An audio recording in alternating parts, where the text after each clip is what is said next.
नमस्कार, आर्य न्यूज देख रहे हैं आप। मैं हूं आपके साथ पल्लवी सिंह। उत्तर प्रदेश बुलेटिन की शुरुआत करेंगे अहम खबरों के साथ। शुरुआत करते हैं सीएम योगी आदित्यनाथ से, जिन्होंने अपनी सरकार के दूसरे कार्यकाल का लेखा जोखा पेश किया है। बता दें कि योगी सरकार के जो दूसरे कार्यकाल है उसके 100 दिन पूरे हो चुके हैं, जिसके बाद एक प्रेस कॉन्फ्रेंस की गई और इस दौरान सरकार की उपलब्धियों को जनता के सामने रखा गया है। साथ ही इस मौके पर एक पुस्तक का विमोचन भी किया गया और इस मौके पर मुख्यमंत्री योगी आदित्यनाथ ने कहा है कि हमारी सरकार के दूसरे कार्यकाल के 100 दिन जनता की सेवा, सुरक्षा और सुशासन को समर्पित रहे हैं। यही कारण है कि पहले विधानसभा चुनाव में प्रचंड बहुमत और फिर विधान परिषद चुनाव में जीत और अभी हाल ही में आजमगढ़ और रामपुर में हुए लोकसभा उपचुनाव में भाजपा की जीत सरकार पर जन विश्वास का प्रतीक है। सीएम योगी आदित्यनाथ ने यह भी कहा कि हमने जनता से जो भी वादे किए वो पूरा किया है और अब हम प्रदेश की अर्थव्यवस्था को $1 ट्रिलियन की बनाने के लिए काम कर रहे हैं, इससे कि उत्तर प्रदेश देश का ग्रोथ इंजन बन सके। प्रदेश को देश की सबसे बड़ी अर्थव्यवस्था बनाने के लिए काम किया जा रहा है।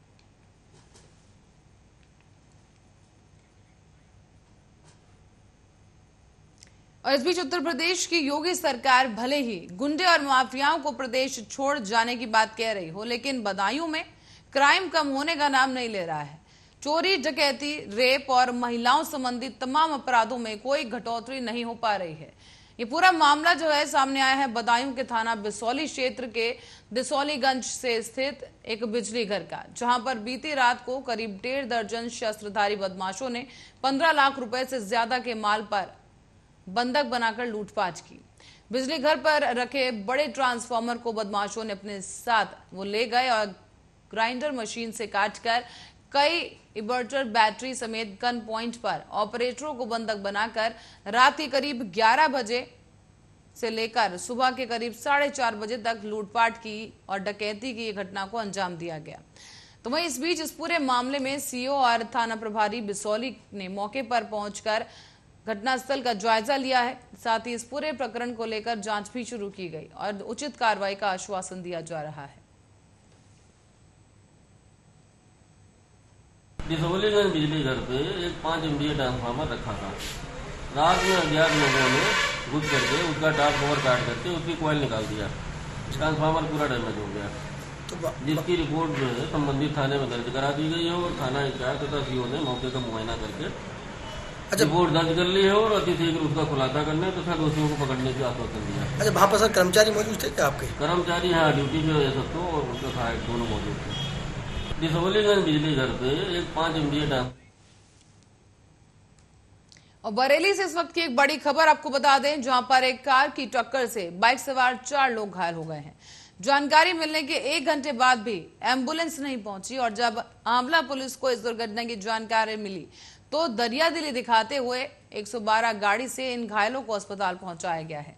लेकिन इस बीच जो लोगों में आक्रोश देखने को मिला वो इस बात को लेकर था कि सूचना के कई देर बीत जाने के बावजूद एम्बुलेंस घटनास्थल पर नहीं पहुंची।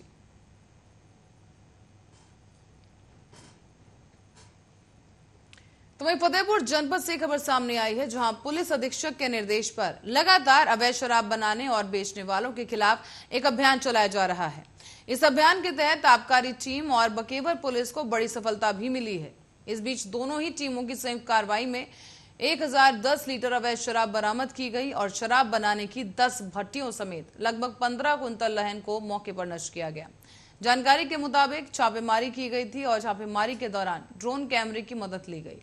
अवैध शराब बनाने वाले 10 आरोपी इस वक्त फरार बताए जा रहे हैं, लेकिन पुलिस ने उनके खिलाफ मुकदमा पंजीकृत कर लिया है और अब बकेवर थाना क्षेत्र के बेंता कंजरन डेरा का यह मामला बताया जा रहा है, जहां इस पूरे मामले को लेकर जांच जारी है और 10 फरार अपराधियों को पकड़ने के लिए पुलिस ने टीमें गठित कर दी हैं।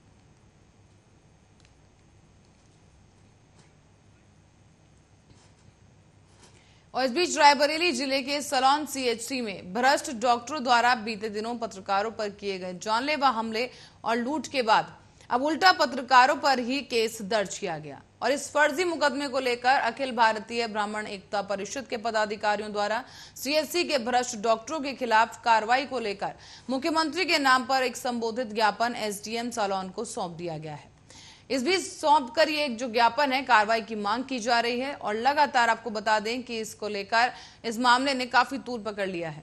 दरअसल आपको बता दें कि बीते दिनों सीएचसी सोलन परिसर में जलाई गई सरकारी दवाओं को जलाने की एक खबर कुछ पत्रकारों द्वारा सामने लाई गई थी। एक मुहिम बनाकर यह खबर चलाई गई जिसमें सोलन सीएचसी के डॉक्टर तिलमिला उठे और बीते 29 जून को दो पक्षों में हुई मारपीट के दौरान घायल एक ग्राम प्रधान से बयान लेने से सीएचसी सोलन पहुंचते ही डॉक्टरों द्वारा पत्रकारों पर सामूहिक रूप से जानलेवा हमला किया गया। बताया भी गया कि पत्रकारों को पहले बंधक बनाया गया और फिर उनके साथ मारपीट की गई और इस बीच पुलिस से जब शिकायत की गई तो पुलिस ने उल्टा पत्रकारों पर फर्जी मुकदमा भी लिख दिया है। और ये पूरी घटना को लेकर हमारे संवाददाता ने पूरी घटना का जायजा लिया है, क्या कुछ कहा गया और क्या कुछ तथ्य सामने आ रहे हैं, आप भी देखिए। पत्रकारों के साथ हुई मारपीट का मामला धीरे धीरे तूल पकड़ता हुआ नजर आ रहा है। आज जो है अधिवक्ता समाज के साथ साथ दर्जनों संगठनों ने भी जो है वो पत्रकारों के समर्थन का ऐलान किया है। हमारे साथ कुछ अधिवक्ता साथी आइए जानते हैं उनका क्या कहना। भाई साहब क्या परिचय आपका? ज्ञानेंद्र त्रिपाठी, एडवोकेट, सोलन तहसील में हूँ। आज आप लोग ज्ञापन देने आए हैं तो क्या है मामला? हम लोग ज्ञापन दे रहे थे, एसडीएम साहब को दिए, मुख्यमंत्री जी के लिए ज्ञापन दिया गया है। यहाँ पे हमारे कुछ पत्रकार साथियों को सीएससी के डॉक्टरों ने कमरे में बंद करके उनके साथ मारपीट की, अभद्रता की और कुछ छिनैती की है। तो ये एक घोर अपराध किया है उन्होंने और डॉक्टरों का पिछले कई सालों से यहाँ पर उनके कृत्यों की पत्रकारों द्वारा, आम जनता द्वारा आवाज़ उठाई जा रही है। यहाँ की दवाएँ वो लोग जलाते हैं और जो दवाएँ प्राइवेट मेडिकल स्टोर से लिखते हैं जिस पर उनको कमीशन मिलता है। ऐसे तमाम भ्रष्टाचार हैं जिनका उजागर होना जरूरी था। पत्रकार साथी में उजागर कर रहे थे, उसी से चिढ़कर उन लोगों ने इनके साथ मारपीट की और छिनैती की और इनको बदनाम करने की कोशिश की गई है। और जहाँ तक मैं देख रहा हूँ कि उनको न्याय नहीं मिल पा रहा है यहाँ पर स्थानीय स्तर से, तो इनको न्याय दिलाने की लड़ाई जहाँ तक लड़ी जाएगी वो हम उनके साथ हैं और हमारा अधिवक्ता समाज उनके साथ लड़ाई लड़ने का समर्थन देता है। वकील साहब, जैसा कि मुख्यमंत्री के स्पष्ट निर्देश हैं कि पत्रकारों पर मुकदमे तभी पंजीकृत किए जाएं जब विवेचना पूरी हो जाए, लेकिन यहाँ पर क्या पुलिस का भी दोहरा रवैया सामने आया? हाँ, कहीं न कहीं पुलिस का रवैया, चूँकि प्रशासनिक अमला उनके साथ, डॉक्टरों के साथ दिखता नजर आ रहा है। जो न्याय मिलना चाहिए था पत्रकारों को वो नहीं मिल पा रहा है और इसकी घोर निंदा मैं करता हूँ कि बिना जाँच किए उनके ऊपर संगीन धाराओं मुकदमे पंजीकृत किए गए हैं। ये विधि विरुद्ध है और मानवीयता के भी खिलाफ है। तो कहीं ना कहीं अधिवक्ता समाज भी मुखर होकर आज जो है पत्रकारों के साथ आ गए। हमारे साथ और विभिन्न संगठनों के लोग हैं, इनसे भी जानते हैं क्या कहना। क्या नाम है आपका? गिरिजेश मिश्र, एडवोकेट। वकील साहब, आज आप लोग ज्ञापन देने आए हैं तो क्या मांग थी आपकी? जी, आज हम लोगों ने माननीय मुख्यमंत्री महोदय उत्तर प्रदेश सरकार को संबोधित ज्ञापन माननीय उप जिलाधिकारी महोदय सलोन के माध्यम से दिया है।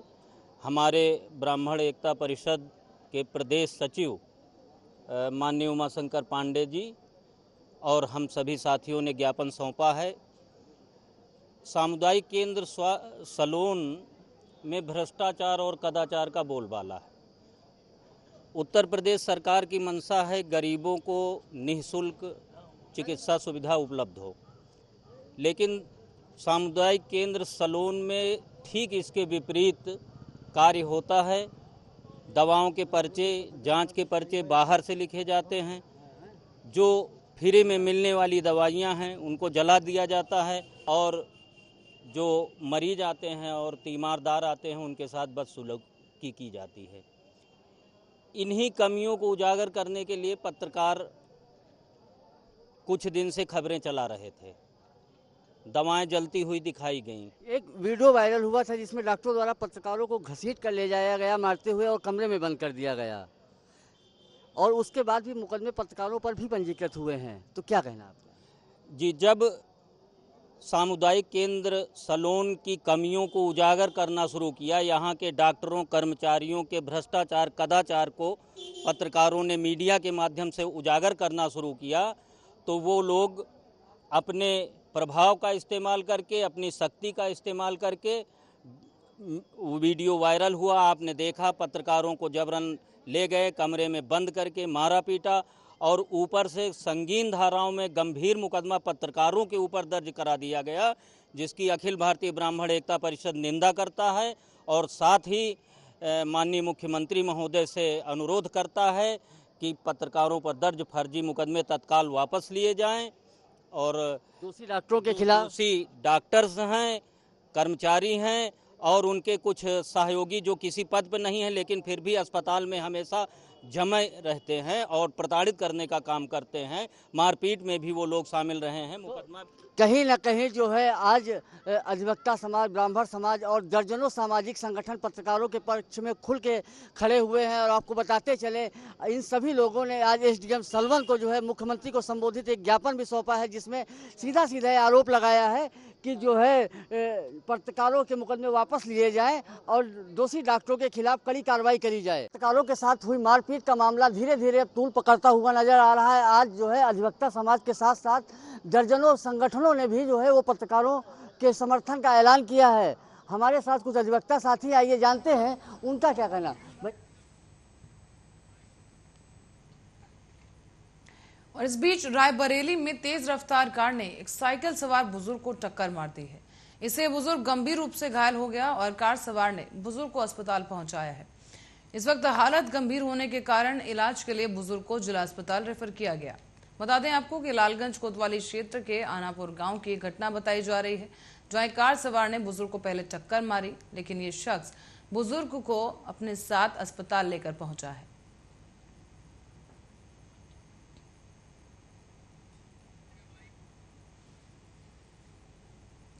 और इस बीच बढ़ेंगे अगली खबर की ओर। बता दें कि ये पूरा मामला सामने आ रहा है गांधी पार्क थाना क्षेत्र से, जहां पर धर्म समाज महाविद्यालय का ये मामला है। विद्यालय द्वारा की गई फीस बढ़ोतरी को लेकर आक्रोशित हुए छात्र छात्राओं ने इकट्ठा होकर विद्यालय के गेट पर जोरदार प्रदर्शन किया है। मामला है अलीगढ़ का, जहां पर आपको बता दें कि इन छात्रों का विरोध प्रदर्शन देखने को मिल रहा है। ताजा फुटेज आपको वहां से दिखा दें कि ये छात्र कॉलेज के गेट के बाहर ही प्रदर्शन कर रहे हैं। बताया जा रहा है कि पढ़ाई करने बैठ गए और कॉलेज प्रशासन और आगरा यूनिवर्सिटी के वीसी के खिलाफ जमकर नारेबाजी की गई है। जानकारी देते हुए छात्र और छात्रों ने बताया है कि पुष्प शर्मा, जो कि एक छात्र है, उन्होंने बताया कि विद्यालय द्वारा फीस में बढ़ोतरी की गई और ये भी कहा गया कि पूर्व में विद्यालय द्वारा सेमेस्टर की फीस जमा करवा ली गई थी और अब विद्यालय प्रशासन दोबारा सेमेस्टर की फीस मांग रहा है दूसरे सेमेस्टर के लिए, जबकि अब तक क्लास भी शुरू नहीं करवाई गई। और छात्रों का यह भी कहना है कि कॉलेज प्रशासन और आगरा यूनिवर्सिटी के वाइस चांसलर अपनी मनमानी पर उतारू हो गए हैं। यही कारण है कि बीते दिनों छात्रों द्वारा आगरा के वीसी का भी पुतला दहन किया गया था और आज एक बार फिर से इस तरह का विरोध प्रदर्शन छात्रों को करना पड़ा है।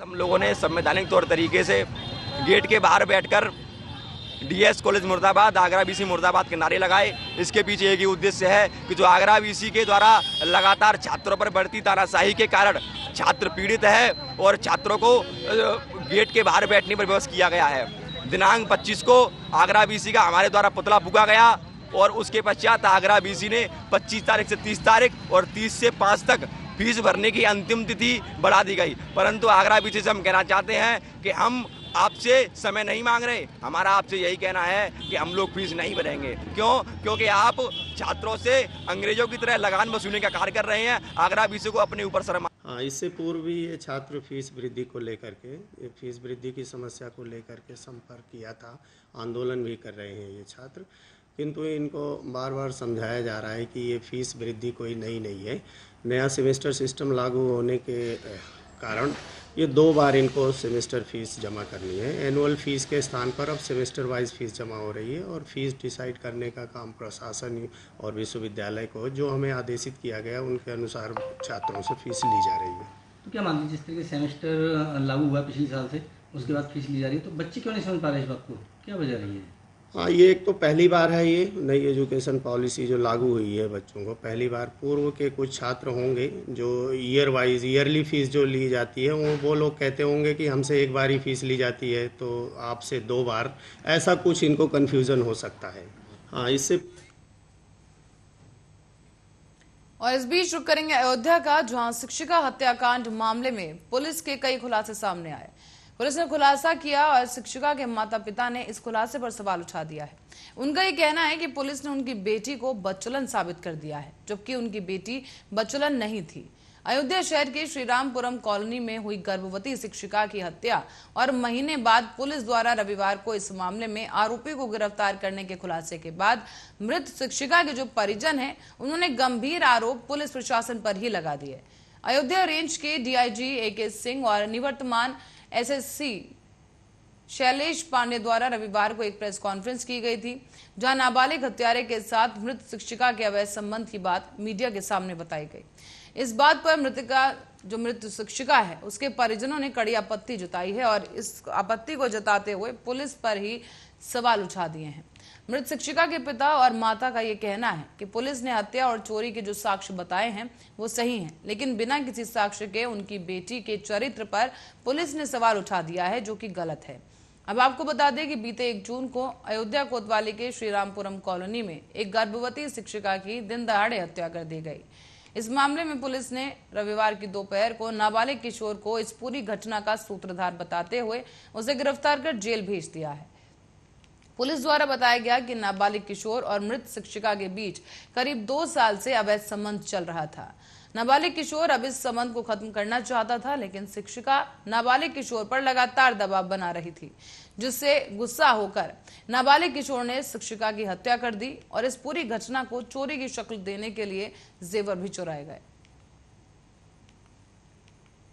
जो अभियुक्त है वो बिल्कुल नेक्स्ट डोर बॉय है, जो कि उस शिक्षिका से उसकी फ्रेंडशिप थी और काफी इंटीमेट रिलेशनशिप हो गए थे। जैसा कि SSP साहब ने बताया है कि वो इस बात से भयभीत रहता था कि ये बात खुलेगी तो समाज में उसकी स्थिति खराब होगी, दोस्तों में उसकी पोजीशन खराब होगी, इसलिए वो मुक्ति पाना चाहता था इस रिलेशनशिप से। लेकिन महिला के दबाव में और यह कहने पर कि उसके पास कई साक्ष्य हैं जिसका वो खुलासा कर सकती है बाद में, वो भयवश आता भी रहता था। तो इन्हीं कारणों को लेकर के उसने इस घटना को अंजाम दिया। संतुष्ट हैं जो जांच की है, अपराधी भी और जैसे हमें सामान की शिनाख्त कराई गई उससे अपराधी भी सही है, सब कुछ सही रहा, हमें पुलिस पे कोई दिक्कत नहीं है। लेकिन बाद में जो ये उसके चरित्र पे या जो जोड़ा गया है कि उसने ऐसा बताया है, वो हमें नहीं मंजूर है। उसकी जांच विधिवत कराई जाए बिना किसी साक्ष्य के या उसके कहने पे या किसी कहने पे ऐसा किसी के ऊपर आरोप न लगाए, उसके बारे में विधिवत जांच कराई जाए। और वो ये इनकी माताजी वो बीजेपी की कोई महिला विंग की उपाध्यक्ष शायद या कुछ पदाधिकारी हैं, वो प्रभावित कर रही हैं जांच बराबर। तो मेरी मीडिया से और इनके पार्टी के जो भी पदाधिकारी या योगी जी से, मुख्यमंत्री जी से, इनको वहाँ से प्राथमिक सदस्यता से ही हटाया जाए, ऐसा करके ये। और इस बीच मिर्जापुर से खबर सामने आई है, जहां जिला महिला अस्पताल में आज सुबह ही प्रसव के दौरान एक महिला की मृत्यु हो गई। परिजनों का यह आरोप है कि रात भर चिकित्सक अस्पताल से नदारद रहे और सुबह 8 बजे के आसपास चिकित्सक अस्पताल पहुंचे। इस बीच दाई के सहारे प्रसव कराने की कोशिश की जाने लगी, जिसके चलते अनुभवहीन कार्यशाली के कारण जच्चा और बच्चा की जान चली गई है। परिजनों ने इस लापरवाही का ठीकरा अब चिकित्सकों पर ही फोड़ा है। बताया जा रहा है कि लगातार ये आरोप लगाए जा रहे हैं और हंगामा किया गया। चारों तरफ अफरा तफरी मच गई और मौके पर पहुंचे सिटी मजिस्ट्रेट विनय कुमार सिंह और CO सिटी प्रभात राय पहुंचकर वहां पीड़ित परिवार को समझाने लगे।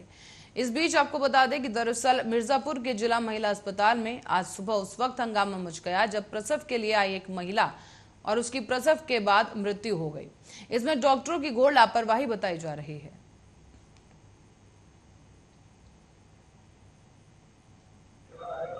आज जिला महिला अस्पताल मिर्जापुर में अनुराग दुबे जी हैं, तिवरानी टोला के, इनकी पत्नी वैशाली दुबे। बताया गया कि सुबह 4 बजे के आसपास प्रसव पीड़ा होने पर एडमिट की गई थी। 7 बजे उनको एक नॉर्मल डिलीवरी बच्ची हुई और उसके पश्चात फिर वो एक्सपायर कर गए। तो एक दुखद घटना घटी है, उसी के क्रम में आज हम सब लोग यहाँ पर। सर, डॉक्टरों की लापरवाही मानी जा रही है, क्या है किस चीज़? अभी परिजनों ने अपना एक प्रार्थना पत्र लिखा है और जिसमें सारी बातें अपने लिखी हैं। तो इसके ऊपर एक जांच कमेटी बनाई जाएगी जिसमें जिला प्रशासन की तरफ से और चिकित्सा विभाग की तरफ से उच्च अधिकारी रहेंगे और वो शीघ्रगति 2 या 3 दिन के अंदर अपनी रिपोर्ट देंगे, जिसके आधार पर जो भी जांच का। और इस बीच रुक करेंगे अगली खबर की ओर। सिरौली के गांव धनौरी गौरी के किसान रामपाल पाली की सोमवार को उनके पेट में भाला घोंपकर हत्या कर दी गई। ये हत्या तब की गई जब वो सुबह अपने खेत पर चारा लेने के लिए गए थे और वहां पर चारा लेकर जब वो घर लौट रहे थे, इसी दौरान गांव के सुनील पाली के घर के सामने से गुजर रहे थे। उसी समय किसान रामपाल ने कुछ अपशब्द बोल दिए। इस कारण सुनील ने भाला निकालकर उनके पेट में तेजी से घोंप दिया। इससे उनकी मौत हो गई और बताया जा रहा है कि सूचना मिलने पर पहुंची पुलिस ने शव को कब्जे में ले लिया है और पोस्टमार्टम के लिए भेज दिया गया। मृतक के बेटे सुनील की ओर से गांव के सुनील पाली को नामजद करते हुए हत्या की तहरीर दी गई है। इस बीच थाना अध्यक्ष अश्विनी कुमार ने बताया है कि शव को पोस्टमार्टम के लिए भेज दिया गया। हालांकि मृतक के बेटे की ओर से एक व्यक्ति को नामजद करते हुए रिपोर्ट दर्ज की जा रही है। थाना अध्यक्ष ने कहा है कि जल्द ही इस आरोपी को गिरफ्तार कर जेल भेज दिया जाएगा।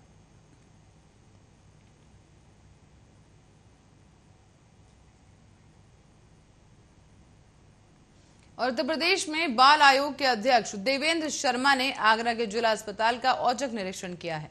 यहां पर पोषण पुनर्वास केंद्र में कुपोषित बच्चों का हाल जाना गया और वार्ड 16 में बच्चे भर्ती मिले हैं। उसके साथ ही किचन का भी निरीक्षण किया गया और ये निरीक्षण करते हुए उन्होंने प्रभारी से पूछा कि खाद्य सामग्री किस तेल में पकाई जाती है। उन्होंने नारियल के तेल में खाना पकाने की जानकारी दी। इस पर उन्होंने अलमारी में नारियल का तेल का डब्बा भी देखा। बता दें आपको कि बाल आयोग के अध्यक्ष देवेंद्र शर्मा ने यहां बच्चे भर्ती कराने आए तीमारदारों से भी बातचीत की और उनसे व्यवस्थाओं के बारे में हालचाल जाना। कहा गया है कि करीब 20 मिनट तक के लिए यह निरीक्षण चला है।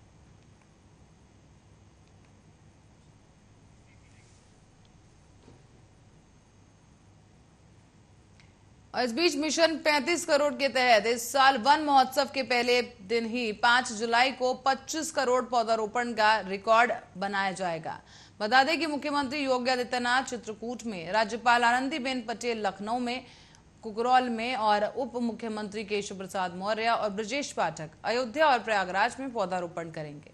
वन महोत्सव कार्यक्रम को जन आंदोलन बनाने के लिए हर कोशिश की जा रही है और इस बीच हर मंडल में प्रदेश सरकार का कोई ना कोई मंत्री मौजूद रहेगा। साथ ही सांसदों को भी जिला आवंटित करके इसके दायरे को और ज्यादा बढ़ा दिया गया है।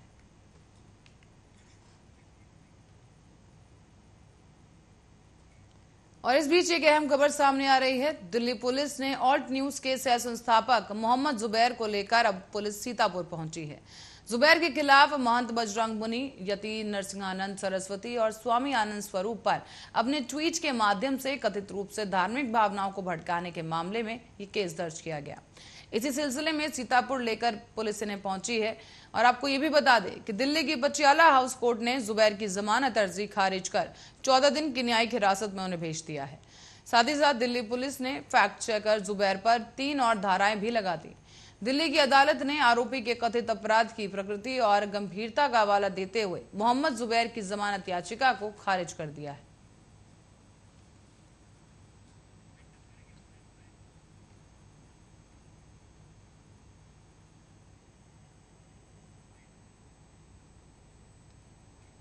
और इसी खबर के साथ ही बुलेटिन में फिलहाल के लिए इतना ही। आप बने रहे हमारे साथ, देखते रहें आर्या न्यूज।